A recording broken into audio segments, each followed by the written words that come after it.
Today, the last cash dash.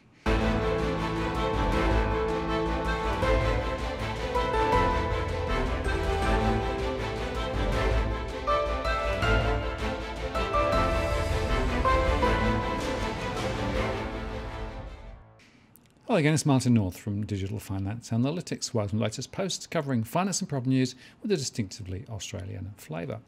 Today, I'm joined by Robbie Barwick from the Citizens Party. Hello, Robbie. Hello, Martin. Happy New Year to you. Yep, same to you. So, right back straight into it and all about the cash ban. Yes, we've got some good stuff to talk about from Thursday at the hearing, which I attended. You listened to it live. But the main thing is, yes, this is the last cash dash. Pick up your phone. There's an opportunity this week to really affect the outcome of this bill. We've got, in a sense, we've got Labor where we want them, but will Labor play political games or will they save Australia? And a lot of that comes down to our ability to influence them, just reinforce the point over the next week before there's a vote on this bill of how the public sees it, how strong the public opposition is, and we can actually affect the outcome here. Yeah, and kudos to you guys, because you've actually got a neat little app now on your website that allows not only the listing of all the senators and their phone numbers and emails, but you can actually push a button and get all of the senators for a particular state in an email. So yeah, exactly. It's very easy for people to actually make a fuss. So I'll put that link at the bottom of this video so that people can actually pick up the phone, which is probably good because I think a phone call is probably more effective than an email. But nevertheless, email as well is all good. Well, look, we've got today's Monday, so Parliament starts sitting tomorrow. And then on Friday, the report comes out from the Senate inquiry, right? And this is the period where we can really see what happens with members of Parliament is when their phone starts ringing off the hook. It's the staffers who answer the phone, etc., and they say to the boss, "Look, we are getting drowned with this." You've got to appreciate, think it through yourself. Emails can we've all got an inbox. You get to them eventually. I mean, they'll notice if there's a lot of emails coming in, but if you want that sense of urgency, that sense of insistence, keep making those phone calls. You don't have to say a lot. We can talk about that in a minute, but just the phone call itself is actually quite big and in terms of the impact it can have. And like I said, I think we should talk about what happened on Thursday in the hearing, because that really is where this sense of possibility comes from, right? No, absolutely we should. And just to explain to everybody, there was no video recording of this because it wasn't actually held in Canberra, it was held in Sydney. We did actually make an audio recording and some of that's available. But you were there, Robbie. I was there. So I was there with probably 80 other people, as it turned out. That's roughly, there was a room for that could hold 50, and they kept having to squeeze them in. In fact, the room was a sort of a basement. You went to this building in Sydney on Kent Street, then you went down below ground for this meeting. It was good though, because the senators who were present had to rub shoulders with the people who came. So I think there were three factors in this meeting this hearing that were very significant, and the first was the audience. The impression that audience would have conveyed just being there, and then as the day wore on they got more vocal, was very significant. The second factor was John Adams' testimony, which was very good. You've put it up straight away, and you're right, he did hit a home run with that testimony. He had the weight of the expectation of all us cash ban opponents on his shoulders, but he came through with flying colours, and his testimony is as good a standalone explanation of everything involved with this bill as you'll see, right? So I encourage everyone to share that. And the third factor, and this is key, is the Labor senators, right? So if anyone saw the video that we produced here, the 5-minute video from the first hearing, the theme that we pulled out of that first hearing was the theme of evidence. And Senator Alex Gallagher did a sterling job proving, just through consistent questioning, the government had no evidence. Well, poor old Alex gets diagnosed with lung cancer. He's on leave now, and so we're thinking, oh, okay, he's a guy with a background. I since discovered he's got a background in the Transport Workers Union and as a truck driver himself. That sort of come through with that kind of real world experience, and you could see why he was skeptical. What are his replacements going to be? Well, as it turned out, they were pretty good. I mean, Jenny McAllister from New South Wales, a bit more bureaucratic. Kimberly Kitching, though, in Victoria, she stood in for Alex. She probably gave him a call, right, to get his view on it. Even before she arrived, she said, "Is this a bad law from a bad government?" Right?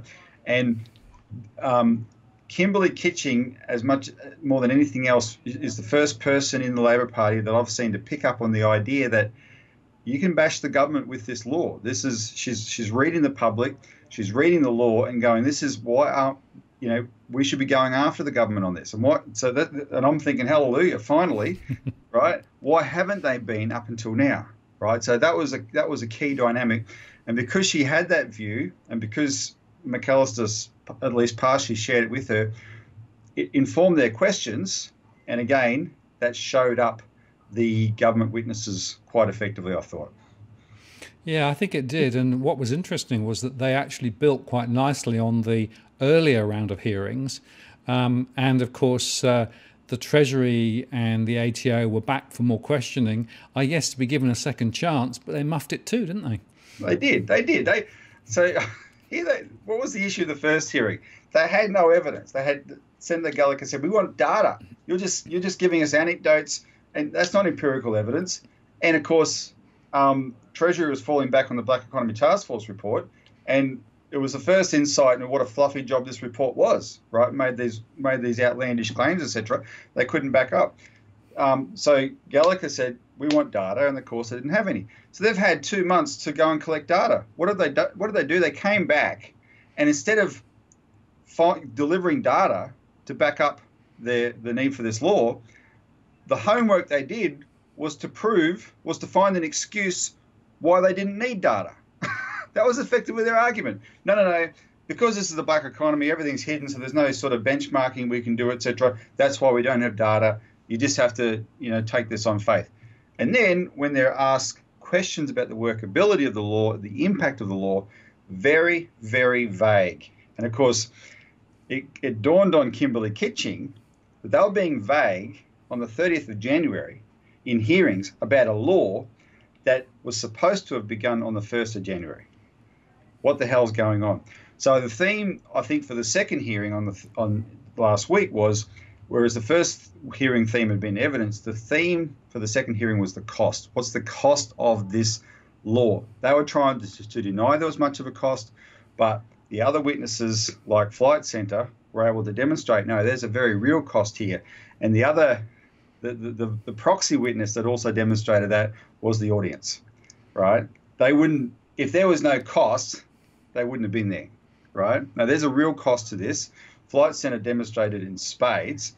And when the government was questioned over what work they had done on the cost, they had done nothing. Not even the normal processes of a regulatory impact statement, as you've done this show with John. I've watched that show this morning that you did with John on the regulatory impact statement.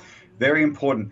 And I think, Martin, that's going to actually be very effective with these senators, especially the Labor Party senators. At least whether they want to, be brave enough to see what I'll tell you how the Labor Party thinks.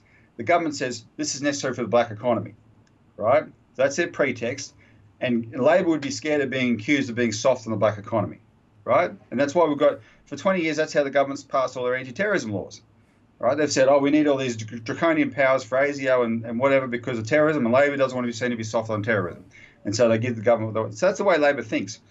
But in this case, they've got the reaction from the public, which they've never seen before. They've got their own read of the bill and go, this is a bit dodgy, right? All these claims, etc. Where's your evidence? And now they've got the fact that the government hasn't even followed the normal procedure that was designed to ensure that a law like this, which does have a cost burden, falls on what it's targeted at, which is the black economy, and not everybody else, right? They haven't done that study. In fact, they've deliberately sidestepped the process that would allow it to be done, and that started coming out of the hearing. But the work you and John have done in your show shows just how blatant that was. That's going to be very effective.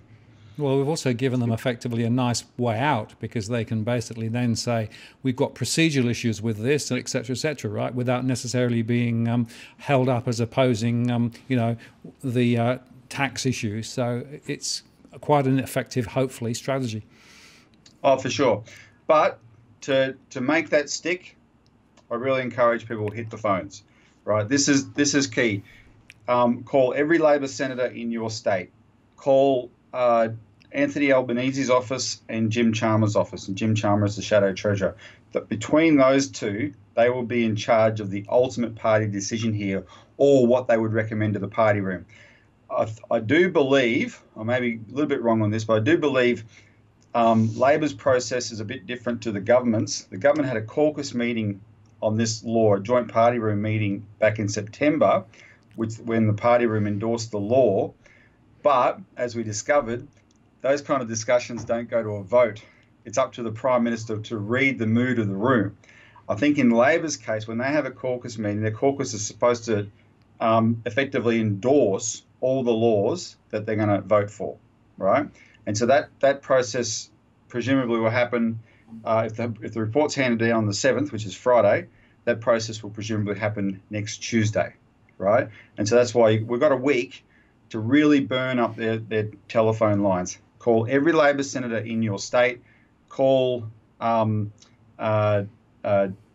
Albanese and Jim Chalmers, right? Please make those calls. That's about 5 or 6 calls. And if every person on this show, watching this show, makes those calls, I can tell you that'll be huge. And if you're regular viewers to Martin and my discussions on this, you'll know that we keep saying, make submissions, make calls, etc. But can I point out to you, it works. We're only at this position where it's like a minute to go in the grand final, 4th quarter, right, or whatever the rugby league equivalent is, second half, and the game's in the balance, because the public activation, the calls, the emails that people made back in August were at least enough then to get Labor to refer it to this committee that's been able to show up so much about this law, right? If that hadn't have happened, if you hadn't responded back then and made those submissions and made those calls, Labor, I can tell you it's in their DNA, they would not have opposed the government just ramming it through in September. This would already be law now. This would be in effect. It would have started on the 1st of January. This works, right? But now's not the time to coast to the finish line. Make the calls. And while you're at it, so click on the link below that you provide, Martin, with all the senators there. It's all there. If you want to call all the senators in Australia, go ahead and do it. But at least call the Labor senators in your state. If you want to call the coalition senators and give them a serve, right? Don't back off doing that either. If you want to, that's okay. But I don't think we're going to change the government's mind necessarily on this. They're pretty much set in their ways. The banks really want this, and this government delivers for the banks, right? But what you should also do is call the Greens and call Jackie Lambie, right? The Greens might be a bit up in the air now. I don't know they haven't made a formal decision. They're leaning against this bill, right? We know that, but they haven't made a formal decision. And I have been informed that there's a complicating factor there, which is that Dr. Mark Zernsak of the Uniting Church, who is the only civilian to come out for this law, if you will, side with the government, he's a close friend of the Greens, right? And so that's a snag. But what the Greens need to take on board, and what Zernsak needs to account for, is the fact that he has chosen, as someone who's supposedly a long-standing campaigner against tax evasion, he's chosen to take the side of the big 4 accounting firms on this law and KPMG on this law, the people who are responsible for the most tax evasion in the system, right? They were there on Thursday, the Chartered Accountants of Australia and New Zealand. There was a man from a 28-year veteran of PwC and a woman from KPMG. They were there to fully endorse the law and make similar arguments to Mark Zernsak, right? Well, that's up to him.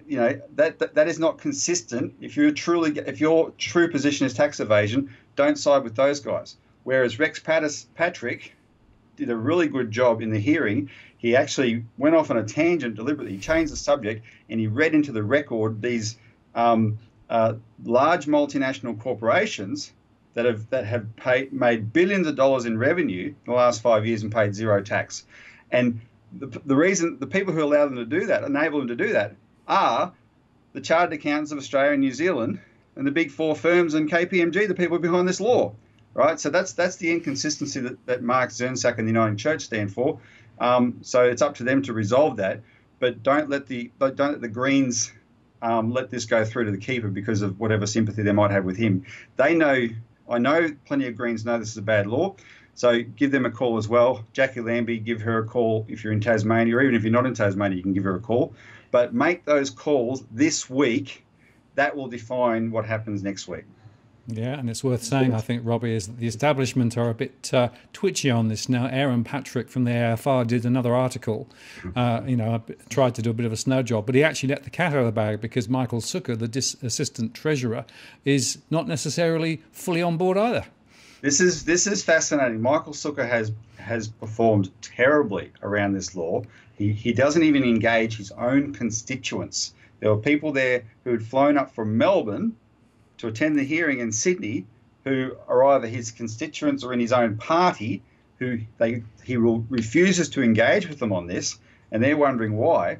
But it turns out Aaron Patrick reported in his article that Michael Sukkar showed no enthusiasm for this law at all. And we're wondering, how does Aaron Patrick know that? I mean, basically, Aaron Patrick is a self-appointed apologist for the banks, right? That's the way he writes these articles.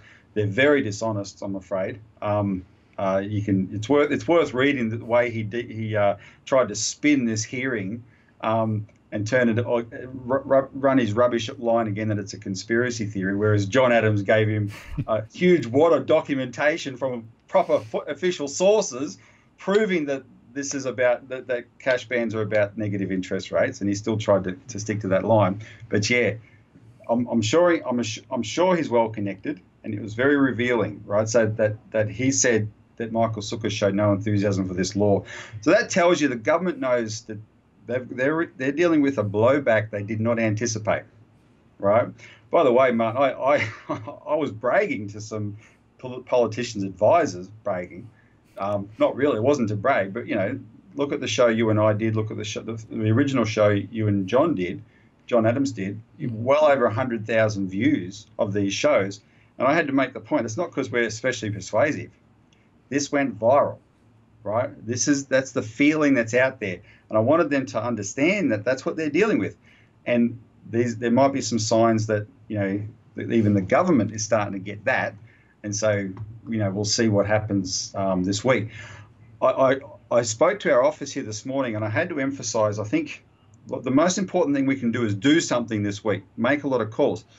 Nothing about this outcome is set in stone, right? The only thing that we know that is officially required is the report on the 7th. We don't know, though, whether there'll be a unanimous report or whether there'll be a dissenting report where the Labor Party goes, we're not going to do it. We don't know whether the government will put in a token report and decide that discretion's the better part of valour and withdraw the bill, right? All these outcomes are possible, and finally, the outcome that's most possible is a no vote in the Senate. We don't know what's going to happen. Don't convince yourself that they're all corrupt and so they'll find a way to get it through. That may happen. But the future's not set in stone like that. We can make an impact, big impact now. We're sniffing all these possibilities. And when you get a sniff, you go for it. Absolutely. And that's why what happens in the next 2 or 3 days will be really, really important. So as we've said, but let's underscore it again, pick up the phone, ring those, particularly the Labor senators, and just make sure that they understand what you feel about this particular piece of legislation. Yep. Dead right. Well, fingers crossed, Robbie. It's all coming down to the wire. No, don't cross your fingers. Clench your fist. Very good. Around a telephone. Very good. Yeah. Exactly. Right. That's right. Thanks, Robbie. I appreciate that. And we'll obviously keep the audience informed as to what happens over the next few days. Absolutely. Thanks, Martin. See ya. Bye. So there you have it. A dash for the line. And it's worth making that final effort to make this really bad bill go away. I'm Martin North from Digital Finance Analytics. Thanks for watching, and I'll see you next time.